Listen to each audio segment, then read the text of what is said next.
It's a great future. Food ഇൻഡസ്ട്രിയിൽ ഒരിക്കലും കുറവ് വരില്ല. കാരണം എഴുതി വെച്ചാൽ basically giving back to society is very important. ഇപ്പം ഞങ്ങൾ സിന്തായിട്ട് എന്ന് പറഞ്ഞ സ്ഥാപനം ഇവിടെ നിലനിൽക്കുന്നുണ്ടെങ്കിൽ ഈ ക്വാളിറ്റി ആൻഡ് മെയിൻ്റനൻസ് ആണ് ഞങ്ങളുടെ ഏറ്റവും വലിയ ശക്തമായിട്ടുള്ളൊരു പോയിന്റ്.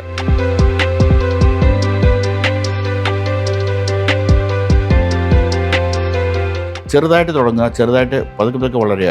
നമുക്ക് കോൺഫിഡൻസ് ഇല്ലെങ്കിൽ നമ്മൾ ചെയ്യരുത്.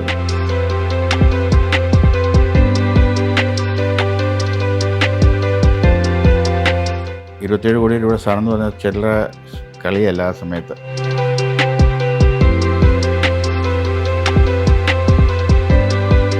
അപ്പം ഞാൻ എപ്പോഴും പറയാറുണ്ട്, ഇത് വലിയ എഡ്യൂക്കേഷനോ അല്ലെങ്കിൽ ഒരു MBA അല്ലെങ്കിൽ ഒരു PhD ഒന്നും അല്ല എൻ്റെ ആവശ്യം. ഏറ്റവും ആവശ്യം ദൈവാനുഗ്രഹമാണ്. അതുണ്ടെങ്കിൽ ഇതൊക്കെ ഇതിങ്ങനെയൊക്കെ വന്ന് കയ്യിൽ വീഴുള്ളൂ. കേരളത്തിൽ ഇനി B2C is a very difficult business.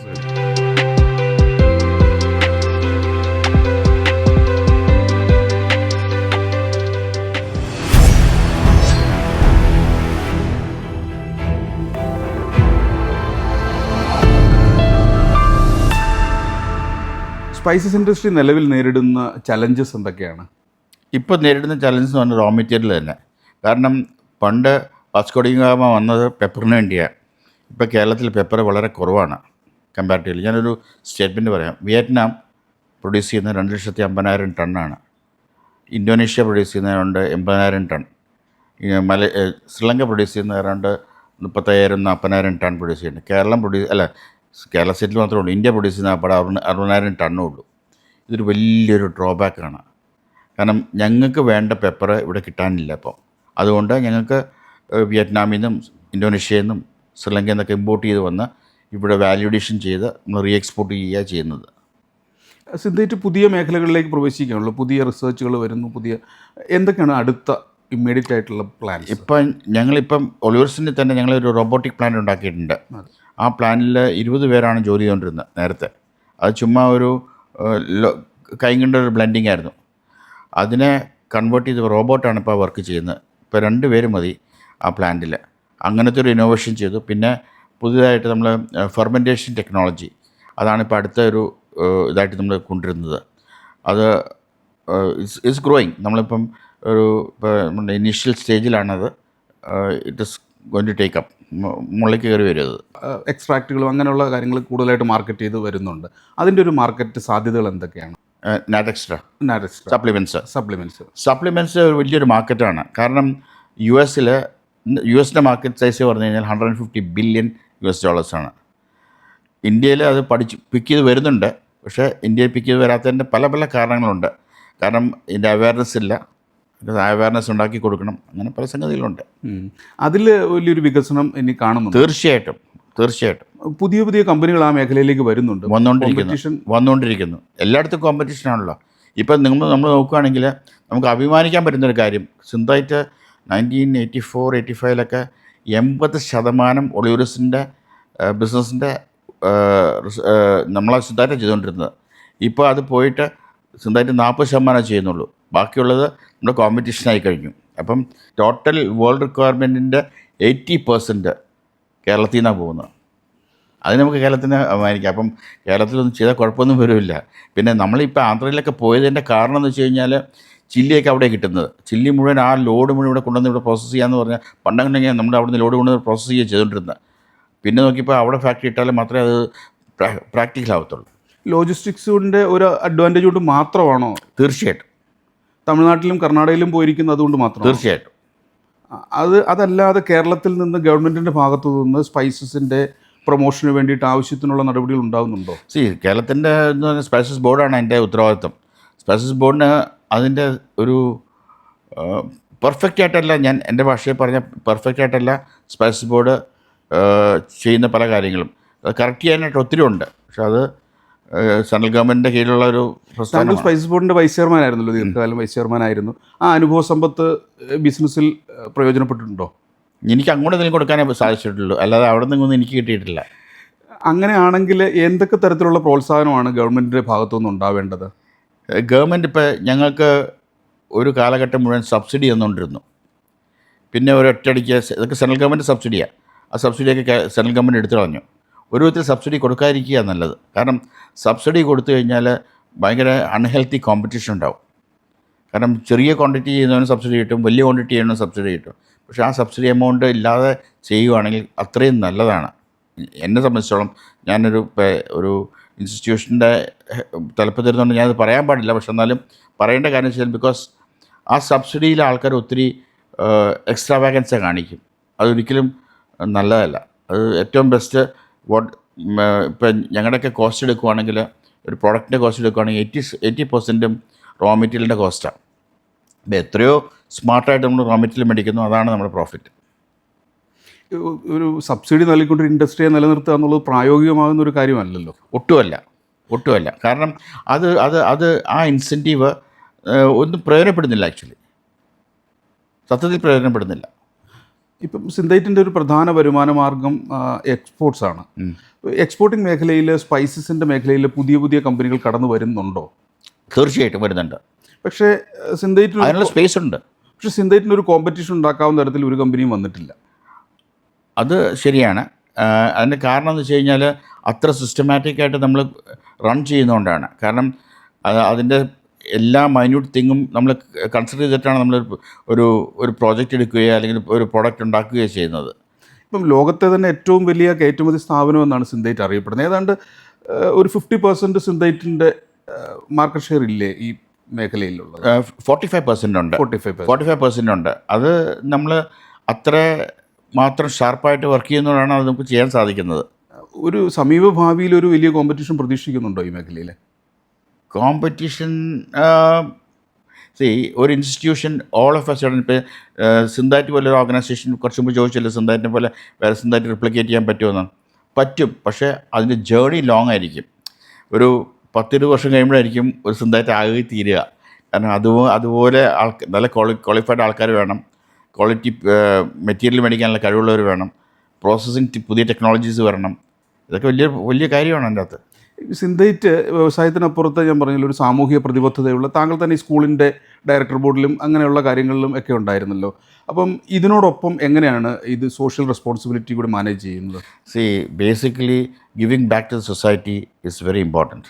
നമ്മൾ മാത്രം സിന്തൈറ്റ് എന്ന് പറഞ്ഞ സ്ഥാപനം ഗ്രോ ചെയ്യുമ്പോൾ അതിനോടനുസരിച്ച് നമ്മുടെ ഇവിടെയുള്ള ലോക്കലായിട്ടുള്ള ആൾക്കാരെയും പ്രൊമോട്ട് ചെയ്യുക. അവർക്ക് വേണ്ടുള്ള അതും അവർക്ക് പ്രൊമോഷനായിട്ട് മാറുകയാണ്. ഇപ്പോൾ സ്കൂളിലും കോളേജസിൽ അവിടെയൊക്കെ നമ്മൾ ഒരു ബാക്ക് സപ്പോർട്ട് കൊടുക്കുന്നുണ്ട്. കാരണം വെച്ചാൽ industry and institutions like colleges has to work in tandem. എന്നുവെച്ചാൽ അവിടുത്തെ പിള്ളേർ ഇവിടെ വന്ന് ജോലി, ഫോർ എക്സാമ്പിൾ പറഞ്ഞാൽ സെൻറ്റ് പീറ്റേഴ്സ് കോളേജിൽ കെമിസ്ട്രി വിഭാഗത്തിലെ പിള്ളേർ ഇവിടെ വന്ന് ജോലി ചെയ്യുന്നുണ്ട്.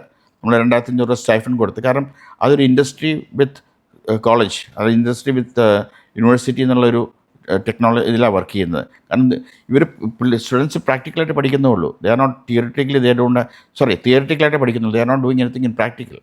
അപ്പോൾ അങ്ങനെ വരുന്ന പ്രാക്ടിക്കൽ എക്സ്പീരിയൻസ് ഇവിടെ കിട്ടുന്നുണ്ട്. But we are paying a stipend also. But അവർക്കും അത് പ്രയോജനമുണ്ട്. കാരണം അവർക്കൊരു ഇൻ്റർവ്യൂവിന് പോകാൻ നേരത്തോ അല്ലെങ്കിൽ എവിടെയെങ്കിലും ചെല്ലാൻ നേരത്തോ അവർക്ക് പ്രാക്ടിക്കൽ എക്സ്പീരിയൻസ് കൊണ്ട് അവർ പോകുന്നത്. ഈ ട്രഡീഷണൽ ബിസിനസ്സിൻ്റെ തന്നെ ഒരു മുഖച്ഛായ തന്നെ മാറിക്കഴിയും. ഇപ്പോൾ പുതിയ ബിസിനസ് വരുന്നു, ടെക്നോളജിക്കൽ അപ്ഡേഷൻസ് വരുന്നു, ഓൺലൈനുകളാകുന്നു. ഈ തരത്തിലുള്ളൊരു മാറ്റം സിന്തൈറ്റിനെ എങ്ങനെ സിന്തൈറ്റ് അഡാപ്റ്റ് ചെയ്തിരിക്കുന്നത്? തീർച്ചയായിട്ടും ഞങ്ങൾ അതിൻ്റെ ഫുൾ ഫ്ലെഡ്ജിൽ നമ്മൾ അഡോപ്റ്റ് ചെയ്ത് കഴിഞ്ഞു. കാരണം നമ്മുടെ SAP സിസ്റ്റംസ് കൊണ്ടുവന്നു, സോഫ്റ്റ്വെയർ കൊണ്ടുവന്നു. അങ്ങനെ ഓരോ ലെവലിലും നമ്മൾ ആ കാലഘട്ടത്തിനനുസരിച്ചുള്ള ടെക്നോളജിയും IT-യും ഒക്കെ കൊണ്ടുവരുന്നുണ്ട്. ഈ എക്സ്പോർട്ട് ബിസിനസ് എന്ന് പറയുമ്പോൾ അതിനകത്ത് സേഫ്റ്റി വളരെ പ്രധാനപ്പെട്ടൊരു കാര്യമാണല്ലോ. അതിൻ്റെ ക്വാളിറ്റി മെയിൻ്റെനൻസ് ചെയ്യുന്നതിന് എന്തൊക്കെ നടപടികളാണ് സിന്തൈറ്റ്? ഇപ്പം ഞങ്ങൾ സിന്തൈറ്റ് എന്ന് പറഞ്ഞ സ്ഥാപനം ഇവിടെ നിലനിൽക്കുന്നുണ്ടെങ്കിൽ ഈ ക്വാളിറ്റി ആൻഡ് മെയിൻ്റെനൻസ് ആണ് ഞങ്ങളുടെ ഏറ്റവും വലിയ ശക്തമായിട്ടുള്ളൊരു പോയിൻറ്റ്. അത് നമ്മൾ റോ മെറ്റീരിയൽ മേടിക്കുമ്പോഴും നമ്മൾ ക്വാളിറ്റി ചെക്കിംഗ് ഉണ്ട്, തിരിച്ച് റീ എക്സ്പോർട്ട് പോകുമ്പോഴും ക്വാളിറ്റി ചെക്കിംഗ് ഉണ്ട്. അതാണ് സിന്തൈറ്റിൻ്റെ ഏറ്റവും വലിയൊരു പ്ലസ് പോയിൻറ്റ്. അതുകൊണ്ടാണ് സിന്തൈറ്റിൻ്റെ ഗ്രോത്ത്. പുതിയതായിട്ട് ബിസിനസ് ആരംഭിക്കുന്ന ഒരുപാട് സ്റ്റാർട്ടപ്പുകൾ തുടങ്ങുന്നുണ്ട്. വലിയ താമസമില്ലാതെ തന്നെ പലതും അവസാനിപ്പിക്കുകയാണ്. എന്തുകൊണ്ടാണ് പുതിയ ബിസിനസ്സുകൾക്ക് സസ്റ്റെയിൻ ചെയ്യാൻ പറ്റാത്തത്? അതിപ്പോൾ എനിക്കറിയാവുന്ന കാര്യം പറഞ്ഞു കഴിഞ്ഞാൽ ഇപ്പോൾ സ്റ്റാർട്ടപ്പ്സ് തുടങ്ങിയതൊക്കെ കുറേ യങ്സ്റ്റേഴ്സ് സ്റ്റാർട്ടപ്പ് തുടങ്ങിയാണ്. അതിനകത്ത് കുറേ ആൾക്കാർ എന്നെ വന്ന് കാണാറുണ്ട് പലപ്പോഴും. അവർ നഷ്ടപ്പെട്ടു പോകുന്ന അവർ ഭയങ്കര അഗ്രസീവാണ്. കാരണം സിന്തറ്റിക് ഗ്രോത്ത് കണ്ടിട്ട് അവർ അഗ്രസീവ് ആവുകയാണ്. അത് അങ്ങനെ ചെയ്യാൻ പറ്റത്തില്ല. കാരണം നമുക്ക് നമ്മുടേതായ സ്പേസ് ഉണ്ട്. ആ സ്പേസിൽ ഇരുന്ന് നമ്മൾ കളിക്കാവുള്ളൂ. കാരണം ചെറുതായിട്ട് തുടങ്ങുക, ചെറുതായിട്ട് പതുക്കെ പതുക്കെ വളരുക. ഇവരങ്ങനെയല്ല. ഇവർ കണ്ടമാനം എസ്റ്റാബ്ലിഷ്മെൻറ്റ് ഇട്ട് കഴിഞ്ഞിട്ടാണ് പിന്നെ തിരിഞ്ഞു നോക്കുന്നത്. പിന്നെ തിരിഞ്ഞു നോക്കാൻ നേരത്ത് പ്രൊഡക്റ്റ് ചിലപ്പോൾ പ്രൊഡക്റ്റ് ക്വാളിറ്റി ഫെയിലാവും. റോ മെറ്റീരിയൽ പർച്ചേസിങ്ങിന് ഒത്തിരി ആലോചിച്ച് വേണം പർച്ചേസ് ചെയ്യാൻ, അതിനകത്ത് ഫെയിലാവും. ഇതൊക്കെയാണ് ഈ ഇപ്പോൾ പാലക്കാട് തന്നെ 4-5 കമ്പനികളും തുടങ്ങിയിട്ടുണ്ട്. അതിനകത്ത് 2 കമ്പനിയോ 3 കമ്പനികളും പൂട്ടിയിട്ടേക്കുക. അപ്പോൾ ഇതൊക്കെ സംഭവിക്കുന്നതിൻ്റെ റീസൺ എന്ന് വെച്ചാൽ എടുത്തു ചാടി അങ്ങ് മുന്നോട്ട് പോകുന്നതുകൊണ്ടാണ് സംഭവിക്കുന്നത്. തീർച്ചയായും നമ്മൾ ആദ്യം കാണുന്ന സമയത്ത് സിന്തൈറ്റ് ലൈം ലൈറ്റിലേ ഇല്ല. ആ സമയത്ത് ഇതുപോലെ പബ്ലിസിറ്റി ഇല്ല സിന്തൈറ്റിന്. എന്തുകൊണ്ടാണ് നിങ്ങൾ അതുവരെ വളരെ ഒരു സൈലന്റ് പ്ലെയർ ആയിട്ടിരുന്നത്? ഞങ്ങൾ കിച്ചൺ ഡഷ് വന്നപ്പോൾ പിന്നെയാണ് ഞങ്ങൾ അറിയപ്പെടാൻ തുടങ്ങിയത്. കാരണം ഞങ്ങൾ അറിയപ്പെടാൻ ഞങ്ങൾ ആഗ്രഹിച്ചിരുന്നില്ല സത്യത്തിൽ. കാരണം ഒരു സോഫ്റ്റ് കമ്പനി, അതായത് ഇങ്ങനെ കോലഞ്ചേരി കടയിരിപ്പ് എന്ന് പറഞ്ഞാൽ ഈ സ്ഥലത്തെ മാത്രം ഒരു കമ്പനി എന്നുള്ള രീതിയിൽ പോകാനാണ് ഞങ്ങൾ ആഗ്രഹിച്ചിരുന്നത്. ഈ കിച്ചൺ ഡഷസ് വന്നപ്പോൾ പിന്നെ റമദ റിസോർട്ട്സും വന്നപ്പോഴത്തേക്കും എല്ലാവരും അറിയപ്പെട്ടു. കാരണം സിന്തൈറ്റ് എന്ന് പറഞ്ഞ ബ്രാൻഡ് പുറത്തേക്ക് ഇറങ്ങി. അങ്ങനെയൊക്കെയാണ് സിന്തൈറ്റാണ് കിച്ചൺ ഡഷസിൻ്റെയൊക്കെ പാരൻറ്റ് കമ്പനി എന്ന് എല്ലാവർക്കും അറിയാൻ മനസ്സിലായി. അങ്ങനെയാണ്. പക്ഷേ പുതിയ ബിസിനസ്സുകൾ തുടങ്ങുന്നവരെല്ലാം തന്നെ വളരെ പെട്ടെന്ന് പബ്ലിക്കിലേക്ക് വരികയും അവർ ആ പ്രശസ്തി ആഗ്രഹിക്കുകയും ചെയ്യുന്നുണ്ട്. അത് അവരുടെ ഒരു പരാജയ കാരണമാണോ? തീർച്ചയായിട്ടും. കാരണം ഓൾ ഓഫ് എ സഡൻ അവർ ഒന്നുകിൽ ഒരു പ്രൈവറ്റ് ഇൻവെസ്റ്ററെ പിടിക്കും, അല്ലെങ്കിൽ ഒരു IPOയ്ക്ക് പോകാൻ ശ്രമിക്കും. ഈ IPOയ്ക്ക് ഇപ്പോഴത്തെ കാലഘട്ടത്തിൽ IPOയ്ക്ക് പോകാൻ ശ്രമിക്കുന്നത് വളരെ ഡേഞ്ചറസ് ആണ്. അല്ലാതെ രണ്ടിൽ നമുക്ക് കോൺഫിഡൻസ് ഇല്ലെങ്കിൽ നമ്മൾ ചെയ്യരുത്. കാരണം ബിക്കോസ് അത് കിട്ടത്തില്ല, IPO കിട്ടത്തില്ല. അല്ല, പ്രൈവറ്റ് ഇൻവെസ്റ്റേഴ്സിന് കിട്ടുമായിരിക്കും, പക്ഷേ അതൊക്കെ ചലഞ്ചിങ് ആണ് എപ്പോഴും. സിന്തൈറ്റ് ഒരു IPO പ്ലാൻ ചെയ്യുന്നുണ്ടോ? ഞങ്ങൾ IPO പ്ലാൻ ചെയ്യുന്നുണ്ട്. എന്നത്തേക്കാണ്? എൻ്റെ വർക്ക് തുടങ്ങി കഴിഞ്ഞു. എത്രയും പെട്ടെന്ന് തന്നെ ഉണ്ടാകുമെന്ന് പ്രതീക്ഷിക്കാം. തീർച്ചയായിട്ടും. ഓക്കെ. സിയാലിന് IPOയുടെ സാധ്യതയുണ്ടോ? ചിലപ്പോൾ ചെയ്തേക്കാം. തീർച്ചപ്പെടുത്തിയിട്ടില്ലെന്നാണ് ഞാൻ മനസ്സിലാക്കിയത്. കാരണം അത് ശരിക്കും പറഞ്ഞാൽ നേരത്തെ ചെയ്യേണ്ടതായിരുന്നു. പക്ഷേ അത് എനിക്ക് I think they might do it. ഈ ഇപ്പോഴത്തെ പുതിയ എക്സ്പാൻഷനൊക്കെ കഴിയുമ്പോഴത്തേക്കും അവർ ചെയ്യുമെന്ന് എനിക്ക് തോന്നുന്നത്. അപ്പോൾ വാല്യൂഷൻ കൂടുതൽ കിട്ടുമല്ലോ. ഓക്കെ. സിന്തൈറ്റ് എംപ്ലോയീസിനെ കാര്യമായി ശ്രദ്ധിക്കുന്ന കമ്പനിയാണ്. അവരുടെ വെൽഫെയറിന് വേണ്ടി ഒരുപാട് കാര്യങ്ങൾ ചെയ്യുന്നുണ്ട്. എംപ്ലോയീസ് എത്രമാത്രം പ്രധാനമാണ് സിന്തൈറ്റിനെ സംബന്ധിച്ച്? Very important. എന്നെ സംബന്ധിച്ചിടത്തോളം ഈ എന്ത് സക്സസ് ഉണ്ടാക്കിയെങ്കിലും ഈ ടീം വർക്ക്, അതായത് എംപ്ലോയി ടീം വർക്കാണ് ഈ കമ്പനീനെ ഈ ലെവലിൽ എത്തിച്ചത്. അല്ലാതെ ഒരു മാനേജ്മെൻറ്റിൻ്റെ കഴിവ് മാത്രമല്ല. അവരാണ് ശരിക്കും പറഞ്ഞാൽ ഇതിൻ്റെ എല്ലാത്തിൻ്റെയും ഒരു ടൂൾ വർക്ക് ചെയ്തിരിക്കുന്നത്. ഇപ്പോൾ ഞങ്ങളുടെ R&Dയിലാണെങ്കിലും QC ആണെങ്കിലും ഓപ്പറേഷൻസ് ആണെങ്കിലും പർച്ചേസ് ആണെങ്കിലും എല്ലാം വളരെ സിൻസിയറായിട്ടുള്ള ആൾക്കാരും കമ്പനി ഗ്രോ ചെയ്യണമെന്ന് ആവുന്ന ആൾക്കാരൊക്കെയാണ് എൻ്റെ അകത്ത് പ്രവർത്തിക്കുന്നത്. People are a big asset. എംപ്ലോയീസിൻ്റെ കുട്ടികൾക്ക് സൗജന്യ വിദ്യാഭ്യാസം അങ്ങനെയുള്ള നമ്മളെ പലപ്പോഴും പലരെ സപ്പോർട്ട് ചെയ്യും. ഇപ്പം മെഡിസിന് പോകുന്നവരൊക്കെ ചിലപ്പോൾ നമ്മൾ സപ്പോർട്ട് ചെയ്യാറുണ്ട്, ജെന്യൂൻ ആണെങ്കിൽ മാത്രം. അല്ലെങ്കിൽ നമ്മൾ സപ്പോർട്ട് ചെയ്യത്തില്ല. വീടില്ലാത്തവർക്കൊക്കെ നമ്മൾ കറക്റ്റമായിട്ട് വീട് വെച്ച് കൊടുക്കും. പിന്നെ ഹെൽത്ത് പ്രോബ്ലംസ് വരുന്നവർക്കൊക്കെ നമ്മൾ എല്ലാം നമ്മൾ ആ ലെവലിലൊക്കെ നമ്മൾ സപ്പോർട്ട് ചെയ്യും. ഓക്കെ. ഈ ബിസിനസ് കമ്മ്യൂണിറ്റിയുമായിട്ട് സിന്തൈറ്റ് പുലർത്തിപ്പോരുന്ന ബന്ധങ്ങളുണ്ടല്ലോ, അത് ഒരു ബിസിനസ്സിനെ സംബന്ധിച്ച് ബിസിനസ്സിൻ്റെ അടിത്തറ പാകുന്ന കാര്യങ്ങളാണല്ലോ അതൊക്കെ. അത് എത്രമാത്രം പ്രധാനപ്പെട്ടതാണ് പുതിയ ബിസിനസ്സുകളെ സംബന്ധിച്ച്? നമ്മൾ ഇപ്പോൾ ഒരു ഉദാഹരണം പറഞ്ഞു കഴിഞ്ഞാൽ ഇപ്പം Indian Japanese chamber of commerce, Indian American chamber of commerce, ഇങ്ങനെയുള്ള മീറ്റിങ്ങിലും മറ്റേ confederation of Indian industries, FICCI, ഇങ്ങനെയുള്ളവരൊക്കെ ഇങ്ങനെ മീറ്റിങ്ങിന് പോകാൻ നേരത്ത് പല ടോപ്പിക്സ് വരാൻ നേരത്ത് ചിലപ്പോൾ ചിലത് നമുക്ക് അതൊന്ന് പിക്ക് ചെയ്യാൻ പറ്റും. ഇപ്പോൾ ഈ റിലേഷൻഷിപ്പാണല്ലോ നമ്മൾ അവിടെ കൊണ്ട് എത്തിക്കുന്നത്. അപ്പം ആ ഒരു റിലേഷൻഷിപ്പ് ഉണ്ടാക്കുമ്പോഴാണ് നമുക്ക് പുതിയ ഐഡിയാസും പുതിയ ആൾക്കാരെയും പരിചയപ്പെടാൻ നമുക്ക് സാധിക്കുന്നത്. ഞാൻ വായിച്ചിട്ടുണ്ട് സിന്തൈറ്റ് വളരെ ആക്സിഡൻ്റലായിട്ട് ഓർഡേഴ്സ് കിട്ടിയിട്ടുള്ള കാര്യങ്ങൾ, ഫ്ലൈറ്റിൽ വെച്ച് സംസാരിച്ച സമയത്ത് ഒരു ഓർഡർ കിട്ടിയ കാര്യങ്ങൾ, ഇതിനെക്കുറിച്ചിട്ടൊക്കെ. ഞാൻ എല്ലാ ചാനലിലും പറഞ്ഞിട്ടുള്ളതാണ്. അത് പറയാം. ഞങ്ങൾ ഈ മാരിഗോൾഡ് എന്ന് പറഞ്ഞ എക്സ്ട്രാക്റ്റ് കോഴിത്തീറ്റയ്ക്കാണ് പോകുന്നത്. പിന്നെ അത് പ്യൂരിഫൈ ചെയ്ത് വരുമ്പോൾ ലുട്ടീനാക്കും. അതായത് ID ജനറേഷനുള്ള ഒരു സപ്ലിമെൻറ്റും കൂടിയാണത്. ഞങ്ങൾ മെക്സിക്കോയിലൊരു കമ്പനിയായിട്ട് ടൈപ്പ് ചെയ്തിട്ട് കമ്പനി അന്ന് ഞാനാണ് കംപ്ലീറ്റ് മാരിഗോൾഡിൻ്റെ ചുമതല മുഴുവൻ എൻ്റെ ആയിരുന്നു. എൻ്റെ കൃഷിയും എൻ്റെ പ്രോസസ്സിങ്ങും എൻ്റെ സെയിലും എല്ലാം എൻ്റെ കയ്യിലായിരുന്നു. ഞാൻ എന്നിട്ട് ഒരു 150 ടൺ അവർക്ക് വേണ്ടി പ്രൊഡ്യൂസ് ചെയ്തു. അപ്പോൾ എനിക്കൊരു ഇൻഫർമേഷൻ തന്നു, കമ്പനി ബാങ്ക്രപ്സിയായി, നിങ്ങൾക്ക് ആ ക്വാണ്ടിറ്റി വേണ്ടാന്ന് പറഞ്ഞു. അപ്പോൾ ബോർഡിൽ തീരുമാനം ഉണ്ടായി. എന്നോടൊന്ന് അവിടം വരെ പോയി ഒന്ന് ശരിയാക്കാൻ പറഞ്ഞുകൊണ്ട് ഞാനവിടെ പോയി ചെന്നപ്പം കമ്പനി ശരിയാണ് ബാങ്ക്രപ്സിയായി അടച്ചിട്ടിരിക്കുകയാണ്. അപ്പം ഞാൻ അവിടുത്തെ ഗേറ്റ് കീപ്പറോട് ചോദിച്ചു, എൻ്റെ സിഇഒയുടെ നമ്പറും തരാൻ പറ്റുമെന്ന് ചോദിച്ചു. സിഇഒ പുള്ളി തന്നു. അദ്ദേഹത്തെ വിളിച്ചു വരുത്തി. ഞാൻ ഹോട്ടലിൽ പോയി ഡിസ്കസ് ചെയ്തു. എങ്ങനെയെങ്കിലും ഇത്രയും ഉണ്ടാക്കിയെടുത്തോളം ഒന്നും എടുക്കാൻ പറ്റുമെന്ന് ചോദിച്ചുകൊണ്ട് പുള്ളി പറഞ്ഞു, ഒരു നിവൃത്തിയില്ല, എടുക്കാൻ പറ്റത്തില്ല എന്ന് പറഞ്ഞു. ഞാൻ വളരെ ഡിസപ്പോയിൻറ്റഡ് ആയിരുന്നു. കാരണം അന്ന് 27 കോടി രൂപയുടെ സാധനമാണ് 1999 27 കോടി രൂപയുടെ സാധനം എന്ന് പറഞ്ഞാൽ ചില്ലറ കളിയല്ല ആ സമയത്ത്. ഞാൻ തിരിച്ച് പോരുവാണ്. ഞാൻ അറ്റ്ലാന്റയിൽ നിന്ന് ഹോങ്കോങ് വഴി സിംഗപ്പൂരിൽ എനിക്ക് മീറ്റിംഗ് ഉണ്ടായിരുന്നു. അപ്പോൾ ഞാൻ ഹോങ്കോങ്ങിൽ നിന്ന് ഫ്ലൈറ്റിൽ കയറിയപ്പം എൻ്റെ അടുത്തൊരാൾ വന്നിരുന്ന് അയാൾ 2 ക്യാൻ ബിയർ കൊണ്ടുവന്നു. അദ്ദേഹം ബിയർ കൊണ്ടുവന്ന് എറോസിൻ്റെ അടുത്ത് ഫ്രിഡ്ജിൽ വെച്ചേക്കാൻ പറഞ്ഞു. അപ്പം ഞാൻ കാഷ്വലായിട്ട് ചോദിച്ചു, ബിയർ എന്തിനാണ് കൊണ്ടുവരുന്നത്, ഫ്ലൈറ്റിൽ കിട്ടത്തില്ലെന്ന് ചോദിച്ചു. പുള്ളി പറഞ്ഞു, പുള്ളിക്ക് ഹെൽത്ത് പ്രോബ്ലംസ് ഉണ്ട്, അപ്പോൾ പുള്ളി ചൈനയിൽ നിന്ന് വരിക, അതുകൊണ്ട് ഈ ചൈനീസ് ബിയർ പുള്ളിക്ക് കുഴപ്പമില്ല എന്ന് പറഞ്ഞ്. അപ്പോൾ ഇപ്പോൾ ചൈനയിൽ നിന്ന് പറഞ്ഞപ്പോഴത്തേക്ക് ഞാൻ ചുമ്മാ ഞങ്ങൾ ഡയലോഗ് ചെയ്തു. ഞാൻ പറഞ്ഞു, എന്ന് വെച്ചാൽ എന്തിനാ ചൈനയിൽ പോയെന്ന് വെച്ചാൽ പുള്ളി പറഞ്ഞു, പിന്നെ മാരിഗോൾഡ് മേടിക്കാനാണെന്ന് പറഞ്ഞു. മാരിഗോൾഡ് ഭയങ്കര ഷോർട്ട് സപ്ലൈ ആണ്, ക്വാണ്ടിറ്റി അവൈലബിലിറ്റി ഇല്ലയെന്ന് പറഞ്ഞു. അപ്പോൾ എനിക്ക് സന്തോഷം തോന്നി. കാരണം നമ്മൾ വിൽക്കാൻ പോകുന്ന സാധനം അദ്ദേഹത്തിന് ആവശ്യക്കാരനായിട്ട് നിൽക്കുകയാണ്. കുറേ നേരം ഞങ്ങൾ സംസാരിച്ചപ്പോൾ ഞാൻ പറഞ്ഞു, ഞാൻ മാരിഗോൾഡ് എക്സ്ട്രാക്റ്റ് തന്നാലോ എന്ന് ചോദിച്ചു. അപ്പോൾ ഞാൻ ചോദിച്ചു, എത്ര ക്വാണ്ടിറ്റിയാണ് വേണ്ടതെന്ന് ചോദിച്ചു. പുള്ളി പറഞ്ഞു 150 ടൺ വേണമെന്ന് പറഞ്ഞു. എൻ്റെ അടുത്തേക്ക് സ്റ്റോക്കിന് പുള്ളിക്ക് വേണം. അപ്പോൾ ഞാൻ ചോദിച്ചു, ഇപ്പോൾ എന്നെ വിലയ്ക്ക് നിങ്ങൾക്ക് മേടിക്കണമെന്ന് ചോദിച്ചു. പറഞ്ഞു, ഇതൊക്കെ ഗ്രാംസിനാണ് മേടിക്കുന്നത്, 1 ഗ്രാമിന് 19 സെൻറ്റിനാണ് മേടിക്കണമെന്ന് പറഞ്ഞു. അപ്പോൾ ഞാൻ പറഞ്ഞു, കുറച്ച് ആലോചിച്ചിട്ട് ഞാൻ പറഞ്ഞു, ഞാൻ എൻ്റെ ബ്രോഷർ എടുത്തിട്ട് പുള്ളിയെ കാണിച്ചു.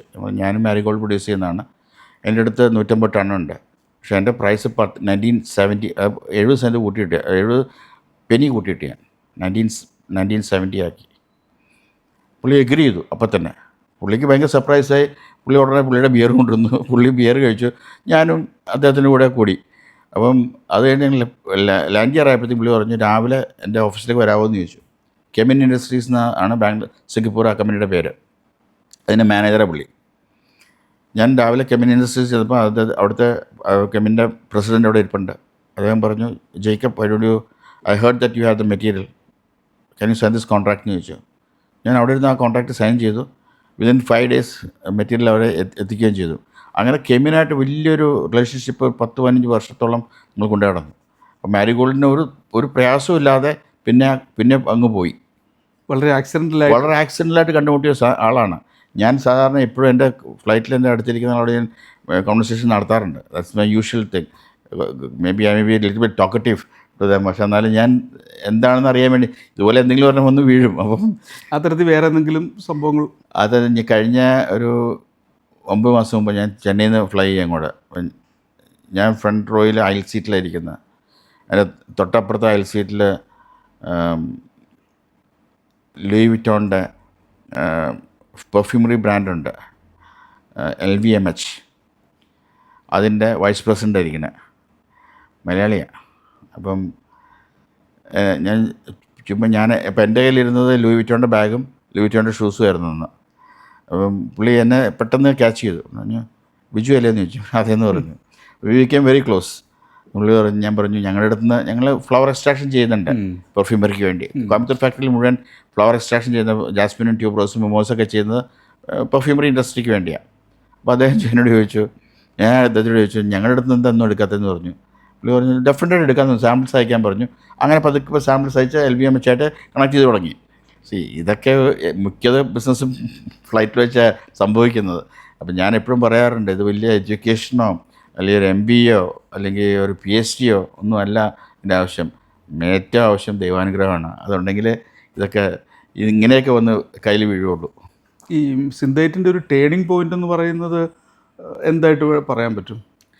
ടേണിംഗ് പോയിൻ്റ് അത് പല സംഗതിയുണ്ട്. 94-95 ഒരു ടാക്സ് ഹോളിഡേ കൊണ്ടുവന്നു സെൻട്രൽ ഗവൺമെൻറ്. 8 വർഷത്തോളം ഇൻകം ടാക്സ് പേ ചെയ്യേണ്ടാത്തൊരു സിറ്റുവേഷൻ ഉണ്ടായിരുന്നു. അന്ന് നമുക്ക് ഒത്തിരി സർപ്ലസ് ഫണ്ട് കിട്ടി. അത്രയും 8 വർഷത്തോളം എക്സ്പോർട്ടേഴ്സിന് ടാക്സ് കൊടുക്കേണ്ടാത്ത ഒരു സിറ്റുവേഷൻ വന്നു. അങ്ങനെ അന്ന് കോൺഗ്രസ് ഗവൺമെൻറ്റാണ് അവരുടെ ഒരു തീരുമാനമായിരുന്നു അത്. കാരണം India was going in A very bad shape. അപ്പോഴാണ് ഈ ഒരു തീരുമാനത്തേക്ക് വന്നപ്പോൾ എല്ലാ എക്സ്പോർട്ട് ഇൻഡസ്ട്രീസിനും ടാക്സ് ഹോളിഡേ കൊടുത്തു. അപ്പോൾ കുറേ സർപ്ലസ് ഫണ്ട് വന്നു. ആ സർപ്ലസ് ഫണ്ട് കൂടുതൽ ഇൻവെസ്റ്റ് ചെയ്യാൻ സാധിച്ചു. ആ പ്രോഫിറ്റൊക്കെ ഇൻവെസ്റ്റ് ചെയ്യാൻ, ടാക്സ് അടക്കുന്ന കാശൊക്കെ എടുത്ത് ഇൻവെസ്റ്റ് ചെയ്തു. അതൊക്കെയാണ് ഒരു സൈഡ് ഓഫ് ഗ്രോത്ത്. പിന്നെ വളരെ സൂക്ഷ്മമായിട്ട് കാര്യങ്ങൾ ചെയ്തു, പഠിച്ചിട്ട് ചെയ്യാൻ തുടങ്ങി. അപ്പോഴത്തേക്കും ആ ലെവലിലും ഗ്രോ ചെയ്തു. ഇത്രയും വർഷത്തെ ബിസിനസ് എക്സ്പീരിയൻസ് ഉണ്ടല്ലോ, ഒരു വലിയ ക്രൈസിസ് ഫേസ് ചെയ്യേണ്ടി വന്നിട്ടുണ്ടോ ബിസിനസ്സിൽ? ക്രൈസിസ് ചോദിച്ചു കഴിഞ്ഞാൽ, എന്നെ സംബന്ധിച്ച് ചോദിച്ചു കഴിഞ്ഞാൽ എനിക്ക് വന്നിട്ടുണ്ടെങ്കിലും അതൊക്കെ അതിജീവിക്കാൻ എനിക്ക് സാധിച്ചിട്ടുണ്ട്. പല രംഗങ്ങളിലും വന്നിട്ടുണ്ട്. ഇപ്പം പല പ്രോഡക്റ്റിൽ ഫെയിലായിട്ടുണ്ട്, ഇവിടെ പ്രോസസ്സിങ്ങിൽ ഫെയിലായിട്ടുണ്ട്. പക്ഷേ അതൊക്കെ നമുക്ക് തിരിച്ചെടുക്കാൻ പറ്റിയത് ബിക്കോസ് ഇപ്പം ഐ വർക്ക് 24/7. ലൈക്ക് ഞാൻ അപ്പോൾ 2 മണിക്കൂർ ഉറങ്ങത്തുള്ളൂ. ബാക്കിയെല്ലാം ഞാൻ ഒന്നില്ലെങ്കിൽ ബ്രസീലോ അല്ലെങ്കിൽ യു എസോ ആയിട്ട് കണക്ട് ചെയ്ത്, അല്ലെങ്കിൽ ചൈനയായിട്ട് അതിലേക്ക് അവിടുത്തെ പ്രോസസ്സ് അവിടെ എന്താ നടക്കണമെന്നൊക്കെ ഇങ്ങനെ വിളിച്ച് ചോദിച്ചുകൊണ്ടിരിക്കും. 2 മണിക്കൂർ ഉറങ്ങാവുള്ളൂ എന്ന് പറഞ്ഞ് വെച്ചാൽ അത് ബിക്കോസ് അത് ഞാൻ കുറേ നാളായിട്ട് ഇങ്ങനെ ആയിപ്പോയി. പിന്നെ I cannot sleep beyond that. അപ്പം അതെനിക്ക് വലിയൊരു, കാരണം എന്ത് ചലഞ്ച് വന്നാലും നമുക്കത് അതിജീവിക്കാനുള്ള ഒരു ശക്തി എനിക്കുണ്ടായിരുന്നു. കാരണം ഇപ്പോൾ ഇവിടെ ചെറിയ സമരമൊക്കെ ഉണ്ടായി, അതിനൊക്കെ അതിജീവിക്കാൻ നമുക്ക് സാധിച്ചു. അതൊക്കെ അതിനകത്തൊക്കെ ഒരു പ്ലസ് പോയിൻ്റ് പറഞ്ഞു കഴിഞ്ഞാൽ, ഞാൻ സമരം കഴിഞ്ഞിട്ട് ഞാൻ ചീഫ് മിനിസ്റ്റർ പിണറായി വിജയനെ കാണാൻ പോയി. അദ്ദേഹം ഞാൻ കാര്യങ്ങളൊക്കെ പറഞ്ഞ് മനസ്സിലാക്കി. പുള്ളിക്ക് കാര്യം മനസ്സിലായി. പുള്ളി ഉടനെ തന്നെ ഇവിടെ വിളിച്ചു പറഞ്ഞു, സമരം അപ്പം തന്നെ പിൻവലിച്ചു. അതിനകത്ത് രാജീവിന് നല്ലൊരു പങ്കുണ്ട്. പുള്ളിയും ഇവിടെ കൂടിയിട്ടാണ് ആ സമരം പിൻവലിക്കാനുള്ള ഒരു ഇനിഷ്യേറ്റീവ് ഉണ്ടായത്. അടുത്ത ഒരു സ്റ്റേജിൽ സിന്തേറ്റിൻ്റെ ഗ്രോത്ത് എന്താണ്? Fermentation technology. പിന്നെ വേറെ പല രാജ്യങ്ങളിലേക്ക് നമ്മൾ മൂവ് ചെയ്യാൻ ചെറിയൊരു പ്ലാനുണ്ട്. ഈ ഇപ്പോൾ ഫോർ എക്സാമ്പിൾ ടർക്കിയിൽ കിട്ടുന്ന ഹെർബ്സ്, ഈ ഓർഗാനോ, തൈം, ഇതൊക്കെ ടർക്കിയിൽ നിന്ന് വരുന്ന ഇതാണ്. അപ്പോൾ അതൊക്കെ നമ്മൾ ഇവിടെ കൊണ്ടുവന്ന് നമ്മൾ ചെയ്യുന്നത്. അപ്പോൾ നമ്മൾ ടർക്കിലൊരു കമ്പനിയായിട്ട് നമ്മളൊരു ജോയിൻറ്റ് വെഞ്ചർ തുടങ്ങിയിട്ടുണ്ട്. അങ്ങനെയൊക്കെ നമ്മൾ വേറെ സ്കെയിലിലേക്ക് മാറാനായിട്ടുള്ളൊരു പ്ലാനുണ്ട്. അല്ലാതെ ഇന്ത്യൻ മാർക്കറ്റിലോ കേരള മാർക്കറ്റിലോ ഈ കിച്ചൺ ട്രഷേഴ്സ് പോലുള്ള പ്രോഡക്ട്സോ FMCGയിലുള്ള എന്തെങ്കിലും പ്രോഡക്ട്സോ അങ്ങനെ എന്തെങ്കിലും പ്ലാൻസ് ഉണ്ടോ? കേരളത്തിൽ ഇനി B2C is A very difficult business. B2B പോലെയല്ല. B2C നമ്മൾ ഇഷ്ടംപോലെ പ്ലെയേഴ്സുണ്ട് അതിൻ്റെ അകത്ത്, കൂടുതൽ പ്ലെയേഴ്സുണ്ട്. ഫോർ എക്സാമ്പിൾ ഓരോ ഡിസ്ട്രിക്റ്റിനും ഓരോ മാനുഫാക്ചേഴ്സ് ഉണ്ട്, ക്ലിയർ മാനുഫാക്ചേഴ്സ് ഉണ്ട്. കിച്ചൺ ട്രഷേഴ്സ് ആ മേഖലയിലെ ഏറ്റവും പുതിയൊരു എൻട്രി ആണെന്ന് പറയും. എന്നിട്ടും അത് സക്സസ്ഫുൾ ആയി മാറിയില്ലേ? എന്താണ് അതിൻ്റെ ഒരു സക്സസ്? അതിൻ്റെ ക്വാളിറ്റി മെയിൻ്റനൻസ്, ദാറ്റ്സ് ഓൾ. വേറെ ഒന്നും പറയാനില്ല. പക്ക ക്വാളിറ്റി മെയിൻ്റനൻസ് ആണ് അതിൻ്റെ അത്. Kitchen Treasures as such break even ആയി, പ്രോഫിറ്റബിളായി. എത്ര വർഷം കൊണ്ടാണ്? Almost 6 years. 6 years കൊണ്ട് ഇതുപോലൊരു പ്രോഡക്റ്റ് ബ്രേക്ക് ഈവൻ ആവാൻ പറ്റും എന്നുള്ളത് പ്രൂവ് ചെയ്ത് കഴിഞ്ഞു. തീർച്ചയായിട്ടും.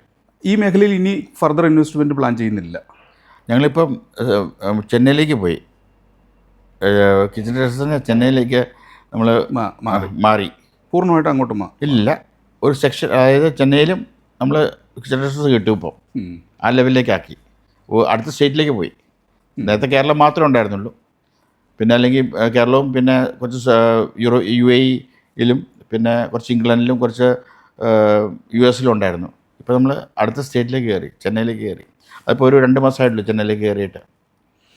ഈ സ്പൈസസ് ഇൻഡസ്ട്രിയുടെ ഒരു ഭാവി എന്താണ്? It's a great future. Food ഇൻഡസ്ട്രിയിൽ ഒരിക്കലും ഒരു കുറവ് വരില്ല. കാരണം എഴുതി വെച്ചാൽ, കാരണം food is A essential thing. അതിനകത്ത് എവിടെ കുറവ് വരാനാ? അത് കറക്റ്റായിട്ട് സിസ്റ്റമാറ്റിക്കായിട്ട് ചെയ്യുവാണെങ്കിൽ ഡെഫിനറ്റായിട്ട് ആര് ചെയ്താലും ഗ്രോ ചെയ്യും. പക്ഷേ ഈ 2 പറഞ്ഞ സാധനമാണ്, സിസ്റ്റമാറ്റിക് ആയിരിക്കണം, മണി മാനേജ്മെൻറ്റ് കറക്റ്റായിരിക്കണം, പക്കയായിരിക്കും. And you should be very disciplined in your business. തീർച്ചയായിട്ടും വിജയിക്കും, അത് സംശയം വേണ്ട. ഞാൻ എപ്പോഴും പറയും, ഈ സ്റ്റാർട്ടപ്പ് കമ്പനീസിന് വേണ്ടി പ്രസംഗിക്കാൻ എപ്പോഴും പറയുന്നൊരു പോയിൻറ്റാണ്, there lot of space in food industry, lot of space. എന്തോരം ടെക്നോളജി വന്നിരിക്കുന്നത്. ഡോക്ടർ വിജു പറഞ്ഞല്ലോ, ഫുഡ് ഇൻഡസ്ട്രി വരുന്ന പുതിയ ഒരുപാട് സ്റ്റാർട്ടപ്പ് കമ്പനികളുണ്ട്. ടെക്നോളജിക്കലി ഒരുപാട് അഡ്വാൻസ്മെൻറ്റ് ഫുഡ് ഇൻഡസ്ട്രിയിൽ വന്നിട്ടുണ്ട്. ഇങ്ങനെ വരുന്ന പുതിയ സ്റ്റാർട്ടപ്പുകളോട് എന്താണ് പറയാനുള്ളത്? See, first of all you should have discipline in your business. Perseverance ഉണ്ടാവണം. Your character should be good and your money management. പിന്നെ ഏത് ചലഞ്ച് ഏറ്റെടുക്കാനുള്ള ധൈര്യം ഉണ്ടാവണം. ഇപ്പോഴത്തെ യങ്സ്റ്റേഴ്സിനുള്ള പ്രശ്നം എന്ന് വെച്ച് കഴിഞ്ഞാൽ, they are not willing to take the challenge. ഒരു ചലഞ്ച് മുമ്പിൽ വരുമ്പം അവർ സ്കേഡ് ആവുകയാണ്. ചലഞ്ച് എടുത്തേ പറ്റുള്ളൂ. കാരണം ഞാൻ ഡെയിലി ബേസിസ് ചലഞ്ച് എടുക്കുന്ന ഒരാളാണ്. കാരണം നമുക്ക് ഒരു ഇൻഡസ്ട്രി ഇത്രയും വലുതായെന്ന് പറഞ്ഞിട്ട് കാര്യമില്ല. പക്ഷെ എന്നാലും എവറി ഡേ ഇന്നോവേഷനിൽ ഒരു ചലഞ്ച് ഉണ്ടാവും. ആ ചലഞ്ചിനെ അതിജീവിക്കണമെങ്കിൽ നമ്മളും കൂടി അതിൻ്റെ ഒരു പോർഷൻ നമ്മളും കൂടി അതിൻ്റെ അകത്ത് ഇടപെടണം. എന്ന് വെച്ചാൽ it is don't give everything to the employees, but employer also has to get involved in that. ആ അർത്ഥത്തിൽ നോക്കുമ്പോൾ കിച്ചൺ ട്രഷേഴ്സ് 6 വർഷം കൊണ്ട് സ്വന്തമായൊരു പേരുണ്ടാക്കി, അതിനൊരു ക്രെഡിബിലിറ്റി ഉണ്ടാക്കി, ഒരു വിശ്വസനീയത മാർക്കറ്റിലുണ്ടാക്കി. ഇങ്ങനെ സസ്റ്റൈനബിൾ ആയിട്ട് ചെയ്യാൻ പുതിയ ആൾക്കാർ തയ്യാറാവുന്നില്ല പല സമയത്തും. കാരണം ഇപ്പോഴത്തെ പണ്ടൊക്കെ ആണെങ്കിൽ എന്ത് കൊടുത്താലും മാർക്കറ്റ് ക്ലിക്ക് ചെയ്യുമായിരുന്നു. ഇപ്പം ആൾക്കാർ സൂക്ഷ്മതയോടെ നോക്കി തുടങ്ങി.